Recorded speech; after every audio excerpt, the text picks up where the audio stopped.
Recently, the Central Bank of Nigeria launched a 220 billion Naira fund for micro, small and medium enterprises in the country. Following that launch, the intended beneficiaries under the aegis of the Nigerian Association of Small and Medium-Scale Enterprises brought officials from the CBN, financial institutions and major stakeholders to discuss ways the fund and similar other ones could be accessed and put to profitable use. Setting the record straight so no one gets it twisted, the man who represented the CBN at the forum explained how the idea of the fund came about and how it could be accessed. The fund is actually managed on behalf of Central Bank by the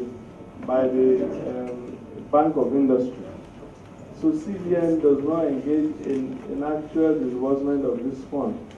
And so what happens is, if a small business, a micro and medium-sized business, has some bad loans in a bank, it could access this fund to enjoy a tenure of between 1 to 15 years and an interest rate of 7% per annum. Having explained that, representatives from other financial institutions took turns to enlighten the medium and small entrepreneurs on not just how to access funds, but also make the funds transform their businesses to huge conglomerates. The board that we had before speaking to SMEs and decided that we should put some things in place that would help SMEs to thrive, that will help SMEs to be institutionalized, that will help them to develop at minimal costs. Because these are some of the concerns that SMEs have. The cost of institutionalizing your business. You can actually reinvest that capital to attract more business for yourselves. We do know that Finance 101 says that for you to access finance, the due diligence will involve what finance people, experts call the 5 C's of credit. The character of the borrower, the capital, the condition, collateral, and capacity. We've underlined capacity again, saying that if you don't demonstrate capacity to manage your business, finance is likely to be shy to come to you. As vital as SMEs are in providing employment, they still face some challenges like having to deal with the issue of banking collateral in order to secure loans from banks and the problem of high interest rates. But the representative from the World Bank at this forum said his institution is collaborating with some financial institutions in the country to address some of the teething problems. It's been implemented by the Ministry of Finance and the Ministry of Trade and Investment jointly.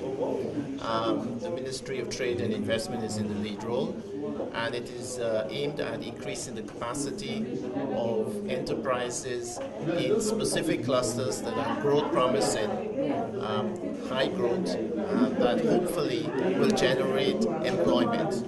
We're looking at the services sector, looking at supporting Nollywood, looking at supporting the ICT sector, looking at supporting enterprises that are particularly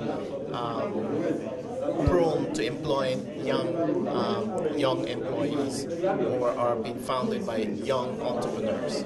As for the 220 billion Naira for MSME by CBN, the head of NASME calls for proper monitoring and participation of key stakeholders in the process. I think with the new 220 billion on micro, small and medium, we believe, we are confident that this thing will work.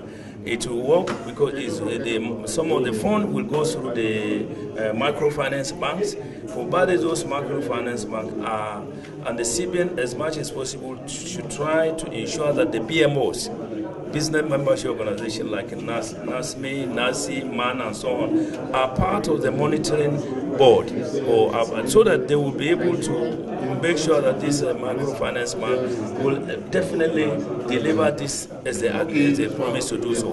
The CBN says the 220 billion Naira fund is now ready for disbursement through the Bank of Industry.